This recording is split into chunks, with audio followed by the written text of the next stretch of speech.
It's 2:47 a.m. You're lying in bed, eyes open, staring at the ceiling. Your body is exhausted, but your mind is somewhere else entirely. It's replaying that conversation from 3 days ago. Did you say the wrong thing? Did they notice? What did that pause mean? And now you're thinking about tomorrow's meeting. What if you forget what to say? What if they ask that question you can't answer?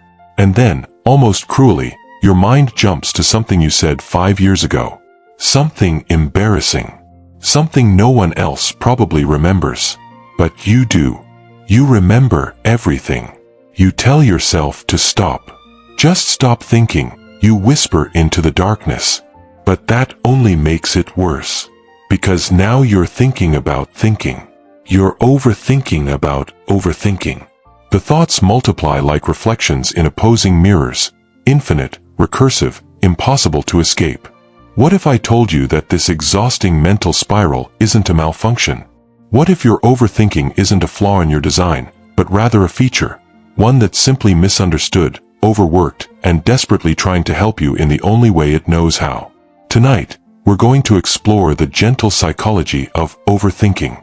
Not to fix you, not to make it stop through force or willpower, but to understand it. To see it for what it truly is, a watchful guardian that never learned when to rest, a problem solver that's forgotten which problems are real, a protective mechanism that's protecting you from dangers that exist only in the landscape of possibility. This isn't a video filled with quick fixes or harsh discipline for your wandering mind. This is an invitation to understand, to breathe, to recognize that beneath every racing thought is a mind that cares deeply, perhaps too deeply, about your safety, your connection, your place in this complicated world. So let the lights be dim. Let your body settle into whatever position feels comfortable. And let's begin a soft journey into understanding why your mind does what it does, and how, through that understanding, you might finally find the peace you've been searching for. The paradox of control. Here's where it starts, the first strange truth about overthinking. The moment you try to stop it, you make it stronger. Imagine you're sitting quietly, and I tell you, whatever you do, don't think about a white bear. What happens? Immediately, involuntarily, a white bear appears in your mind's eye. You can see it now, can't you? Perhaps walking through snow, or sitting peacefully. The more you try not to think about it, the more present it becomes. This isn't weakness. This is how your mind fundamentally works. In the 1980s, psychologist Daniel Wegner discovered this phenomenon and called it ironic process theory. When you try to suppress a thought, your mind essentially splits into two processes. The first is the conscious mind, actively trying to avoid the unwanted thought, pushing away the white bear. The second is the unconscious monitoring system, constantly scanning to check if you're still thinking about the white bear. And here's the irony. To check if you're thinking about something, your mind must, by definition, think about it. So when you lie awake at 3 a.m., telling yourself, stop overthinking, stop overthinking, stop overthinking, you've created the perfect conditions for mental chaos. Your conscious mind is pushing thoughts away. Your unconscious mind is pulling them back to check if they're gone. It's like trying to smooth water by constantly stirring it. This is the paradox of control. The very act of trying to control your thoughts gives them more power. The more you fight your mind, the louder it becomes. It's a battle you cannot win through force, because the warrior and the enemy are the same entity. Think about a time when someone told you to just relax. If you were already tense, those words probably made you more tense, didn't they?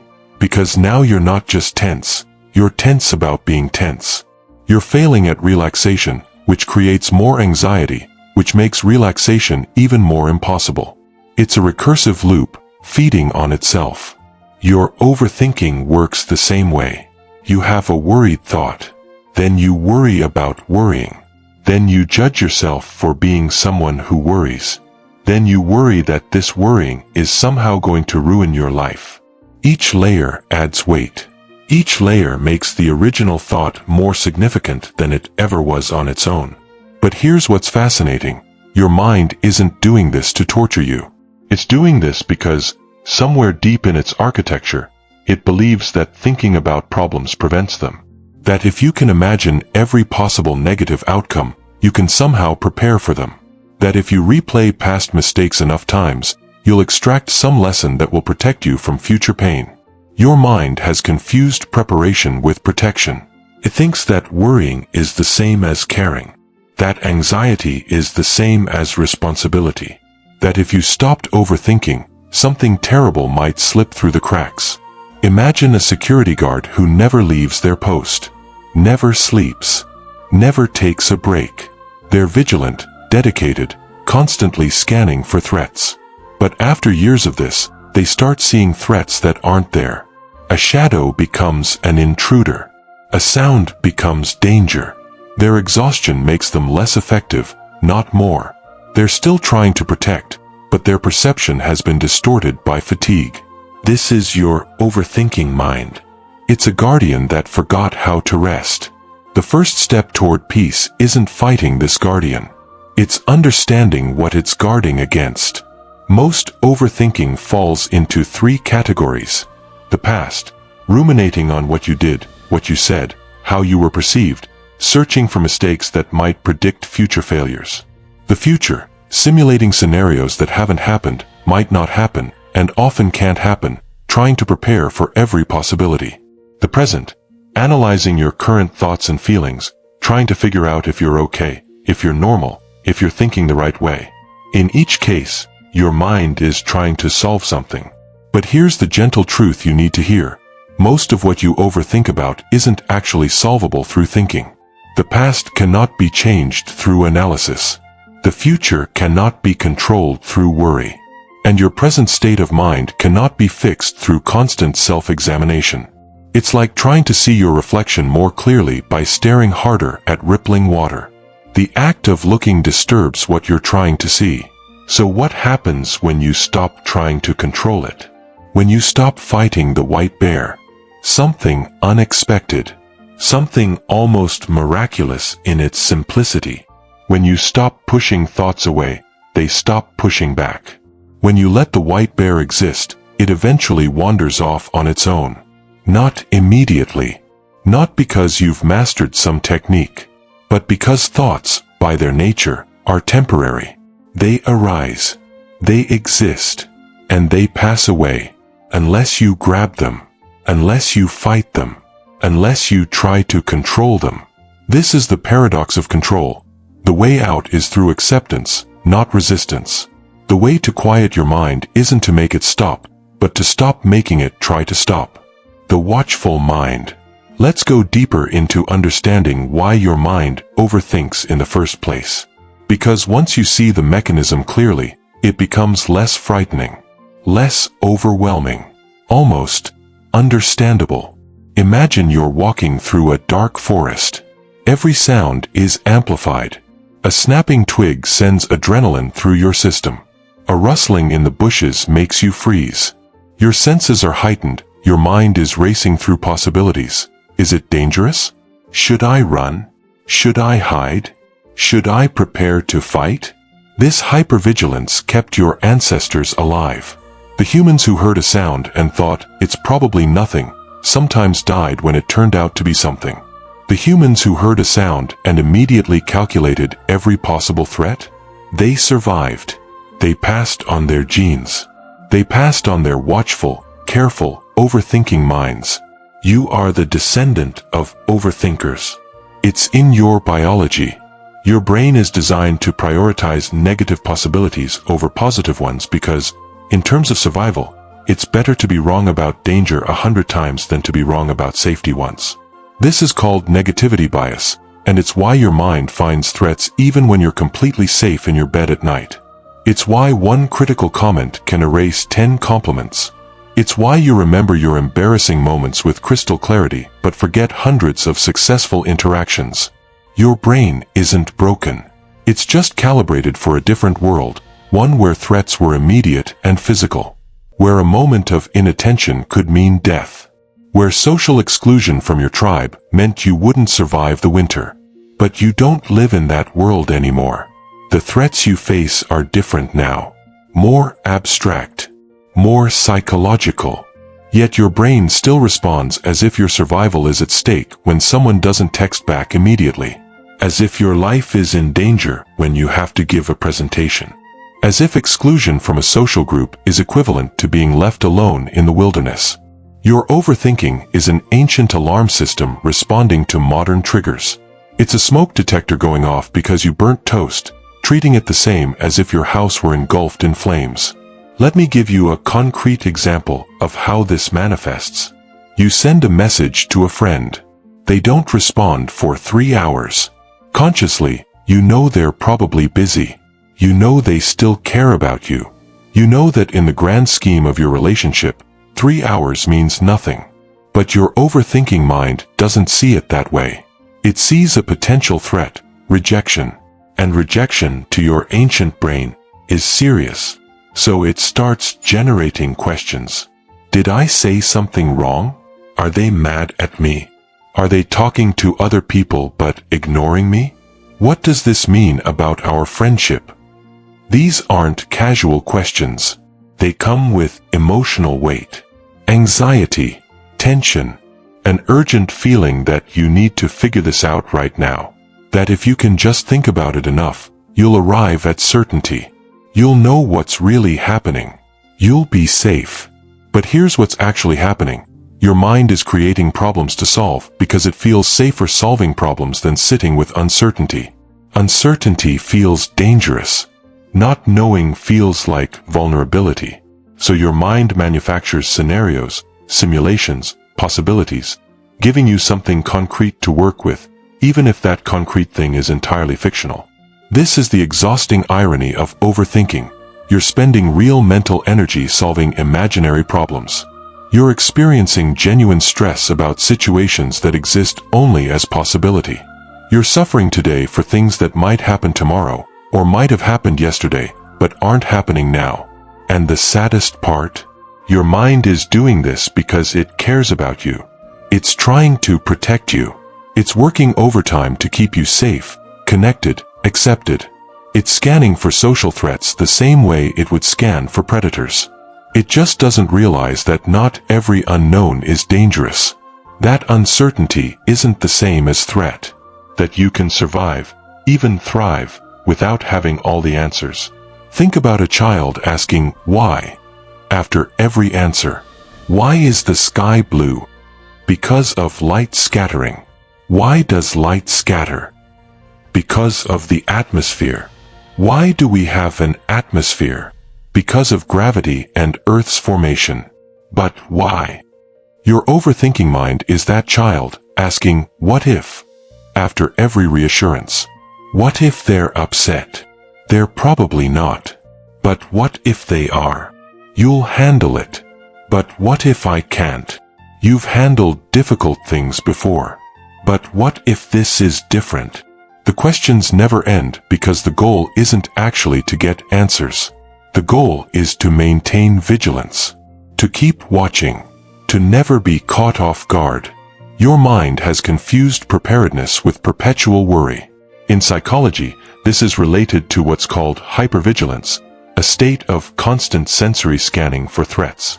It's common in anxiety disorders, PTSD, and high-stress environments. But in milder forms, it's simply what many people experience as chronic overthinking, a mind that never fully relaxes because it's convinced that relaxation equals vulnerability. Your watchful mind doesn't need to be destroyed. It needs to be thanked for its service and gently reminded that not every moment requires vigilance. That sometimes, most times, you're safe. That it can rest. That you can both rest. But before we explore how to help it rest, we need to understand one more crucial element. The specific type of thinking your mind does when it's in this watchful state. We need to understand the loop. The loop of what-ifs. There's a specific pattern to overthinking. If you pay close attention to your racing thoughts, you'll notice they follow a particular structure. They're not random. They're not chaotic. They're actually quite organized, just organized in a way that keeps you trapped. It starts with a trigger. Something small, often insignificant. You notice your heart beating slightly faster. You remember something you said. You think about something you need to do. And then, almost imperceptibly, your mind asks, what if? What if this feeling means something's wrong with me? What if that person took what I said the wrong way? What if I can't do what I need to do? This is the entrance to the loop. And once you enter, the loop has its own momentum. Let's trace one path. You notice tension in your chest. Your mind says, what if I'm having a heart problem? Now you're paying more attention to your chest. Because you're paying attention, you notice more sensations. Ones that were always there but you filtered out. Now your mind says, see? There is something wrong. What if it gets worse? The anxiety from that thought creates more tension in your chest. More sensations. More evidence that something is wrong. What if I'm ignoring something serious? What if I need to go to the hospital? But you don't want to overreact. What if I go and they say it's nothing? What if I'm wasting their time? What if I'm just anxious and this is all in my head? Now you're trapped between two possibilities. Something is wrong and you're ignoring it, or nothing is wrong and you're being ridiculous. Either way, you lose. Either way, there's something to worry about. This is what psychologists call rumination, repetitive thought patterns that cycle without resolution. It's your mind chewing on the same problem over and over, like trying to digest something indigestible. But here's what makes it especially insidious. Rumination feels productive. It feels like problem solving. There's a sensation of working toward something, of making progress. If I just think about this enough, I'll figure it out. I'll find the answer. I'll be certain. Except you never do. Because the problems you're ruminating about aren't the kind that thinking can solve. Consider this distinction: problems versus situations. A problem has a solution. Your car has a flat tire. That's a problem. The solution is to change the tire or call for help. Thinking about it might help you decide which action to take, but once you have a clear action, further thinking doesn't add value. A situation is something you experience and navigate, but cannot solve through thinking. Your friend might be upset with you. That's a situation. No amount of mental analysis will tell you with certainty what they're feeling or what will happen. You can only wait, communicate, and respond to what actually unfolds. Most overthinking happens when you treat situations as if they're problems. You apply problem-solving thinking to things that cannot be solved through thinking alone. You try to think your way to certainty in areas where certainty doesn't exist. What if they don't like me? Is not a problem you can solve at 3 a.m. It's a situation you navigate through interaction, through time, through living. What if I fail? Is not a problem you can solve through worry. It's a situation you navigate through preparation, through attempting, through learning. What if I made a mistake? Is not a problem you can solve through replaying the memory. It's a situation you navigate through apologizing if needed, learning if possible, and eventually, letting go. But letting go feels dangerous, doesn't it? Because if you stop thinking about it, what if you miss something important? What if the answer was just one more thought away? What if stopping the analysis means you don't care enough? This is how the loop maintains itself. The exit from the loop feels like giving up, like being irresponsible, like inviting disaster. So you stay in the loop. You keep thinking. You keep churning. And the cruelest part is this: the more you overthink, the worse you feel. The worse you feel, the more your mind says, see? Something is wrong. We need to figure out what it is. So you overthink more. The loop tightens. Imagine a Chinese finger trap, those woven tubes you stick your fingers into. The harder you pull, the tighter it grips. The instinct is to pull harder, to force your way out. But the only way to escape is to do something counterintuitive. Push in. Release the tension. Move toward the trap instead of away from it. Overthinking is the same. The way out is not through more thinking. It's through something that feels almost dangerous. Stopping. Allowing. Accepting that some things cannot be thought through to resolution. Let me be clear about what I'm not saying. I'm not saying you shouldn't think about important things. Planning, reflecting, analyzing, these are valuable. The difference is that productive thinking leads to action or acceptance. Overthinking leads only to more thinking. If you're thinking about a difficult conversation you need to have, and that thinking leads you to clarify what you want to say, that's productive. If you're thinking about the same conversation for the 7th hour, imagining 43 different ways it could go wrong, but you're not actually getting clearer or more prepared, that's overthinking. If you're reflecting on a mistake you made, and you identify a pattern or a lesson, that's productive. If you're replaying the same mistake, feeling the same shame, reaching the same conclusion that you're inadequate, and then replaying it again, that's rumination. The loop of what-ifs exists because your mind believes that sufficient analysis will lead to certainty. But in most life situations, certainty is impossible. And the sooner you can make peace with that, the sooner you can accept that you'll have to navigate life with incomplete information, with uncertainty, with the possibility of being wrong, the sooner you can step out of the loop. But that's easier said than done when your mind is exhausted, isn't it? The exhausted guardian. Let me tell you about Sarah. She's not a real person, but she represents something very real, a pattern I've seen countless times, and maybe you'll recognize it in yourself. Sarah is successful. She has a good job, meaningful relationships, a life that from the outside looks quite stable. But every night, around midnight, something happens. Her mind wakes up. It starts innocently enough. She thinks about tomorrow's presentation. She reviews what she wants to say.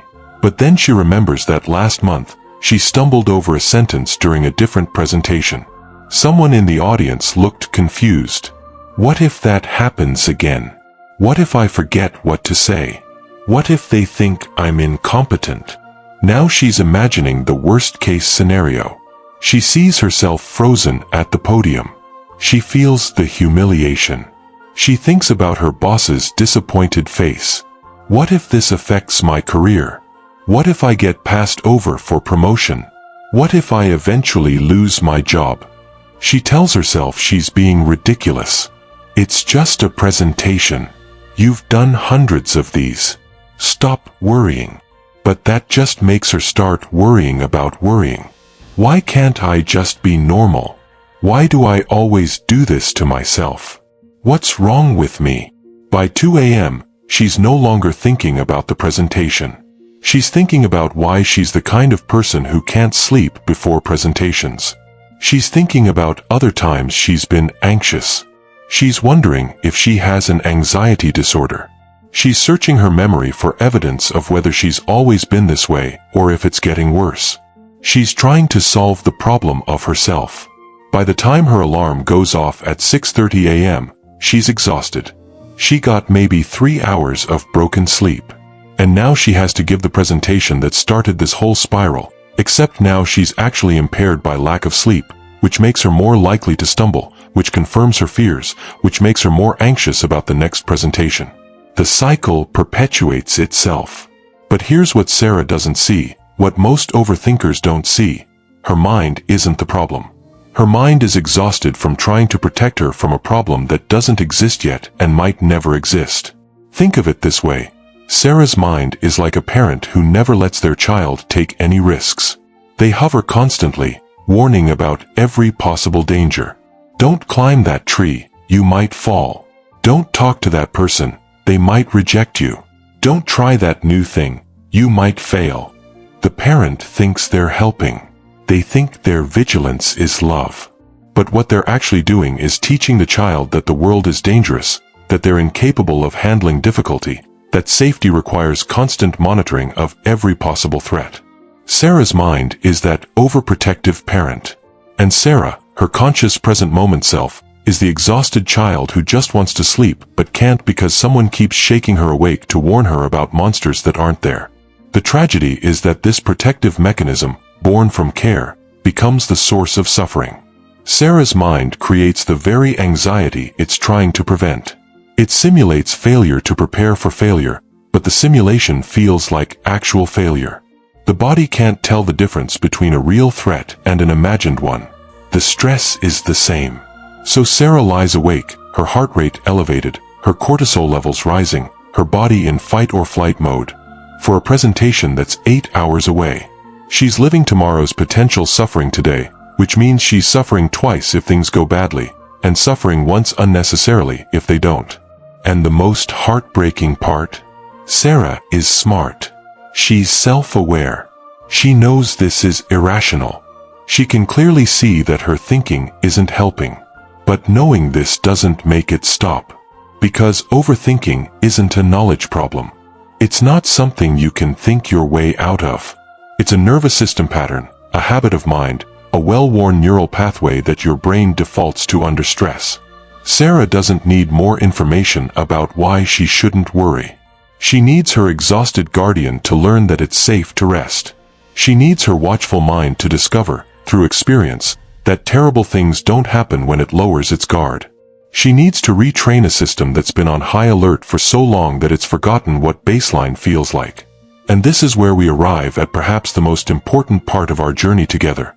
Understanding how to work with this exhausted guardian. How to help it rest. How to gently, gradually teach it that not every moment requires vigilance. Not through force. Not through discipline. But through something softer. Something more sustainable. Something rooted in compassion rather than control. When thoughts become suffering, there's a moment that happens when you've been overthinking for a while. Maybe hours, maybe days, maybe years, when something shifts. The thoughts themselves become secondary. What you're really experiencing is exhaustion. Mental fatigue. A deep tiredness that sleep doesn't fix because your mind never truly rests. You start to believe that this is just who you are. That your mind is broken. That other people don't experience this constant internal noise. That something fundamental is wrong with you, and maybe it always has been. This is when overthinking transcends being a temporary discomfort and becomes a source of identity. You become an overthinker. And once it's part of your identity, it becomes even harder to change, because now you're not just dealing with the thoughts, you're dealing with your concept of yourself. But I want to offer you a different perspective, one that might bring relief. Your overthinking is not your identity.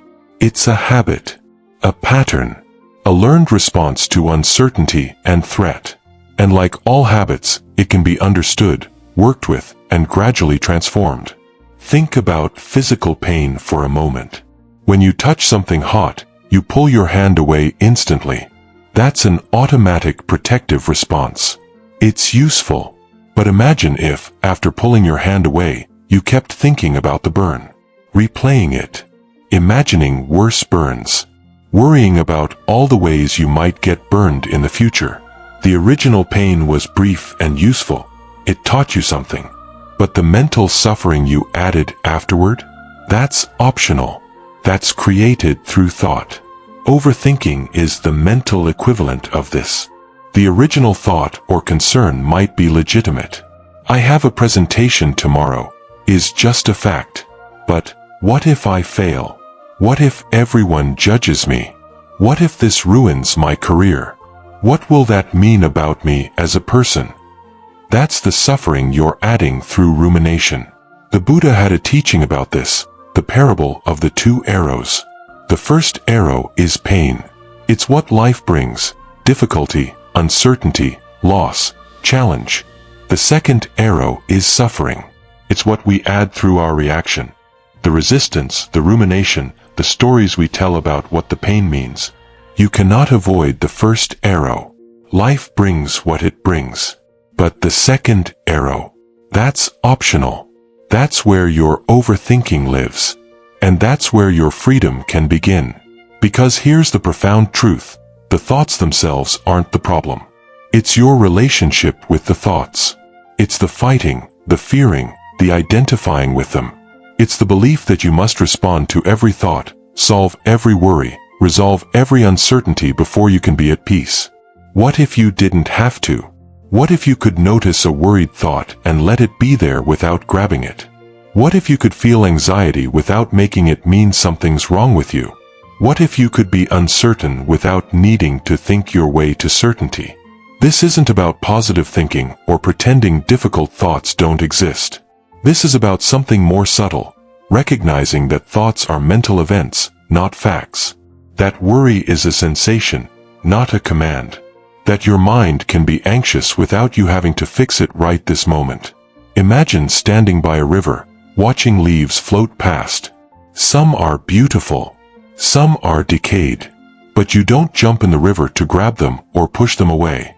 You simply watch them pass. They come. They exist for a moment in your field of vision. They move on. Your thoughts are those leaves. And you are not the river. You're the awareness watching it all. This might sound abstract or philosophical, but this shift in perspective, from being your thoughts to observing your thoughts, is one of the most powerful changes a person can make. It's the difference between drowning and standing on the shore. So how do we get there? How do we move from being trapped in the loop to watching it with gentle awareness? The path to quiet.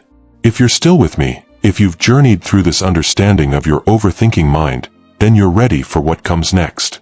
Not techniques, not tricks, but a fundamental shift in how you relate to your own mental experience. The path to quiet doesn't start with silencing your mind.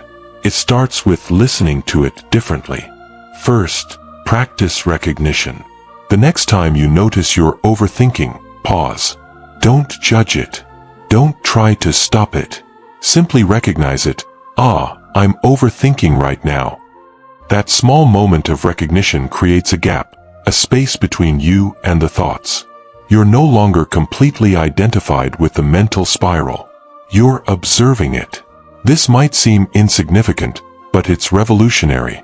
It's the difference between I am anxious and I'm noticing anxiety. One is identity. The other is observation. One feels permanent. The other feels temporary. Second, thank your mind.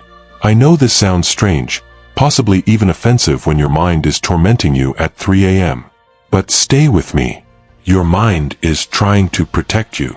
It's working overtime to keep you safe, even if its methods are exhausting and counterproductive.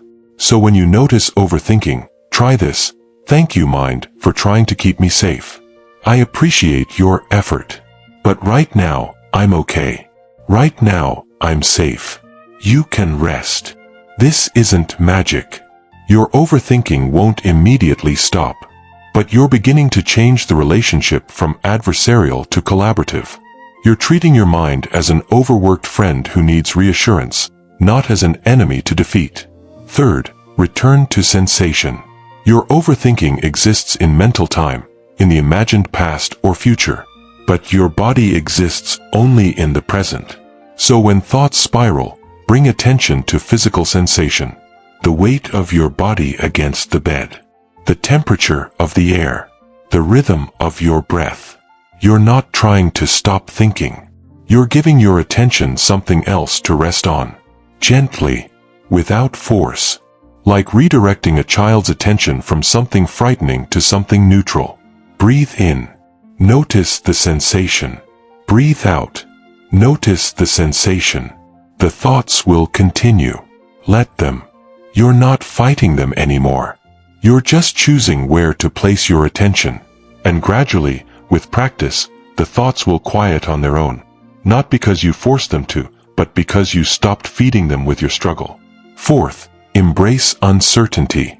This is perhaps the hardest but most liberating practice. Most overthinking is an attempt to eliminate uncertainty. To know for sure. To be certain about what will happen, what happened, what someone thinks, what something means. But uncertainty is the texture of life. You will never have complete certainty about most things that matter. And that's okay. That's not a flaw in your existence. That's the human condition. We navigate with incomplete information. We make choices without guarantees. We love without knowing if we'll be hurt.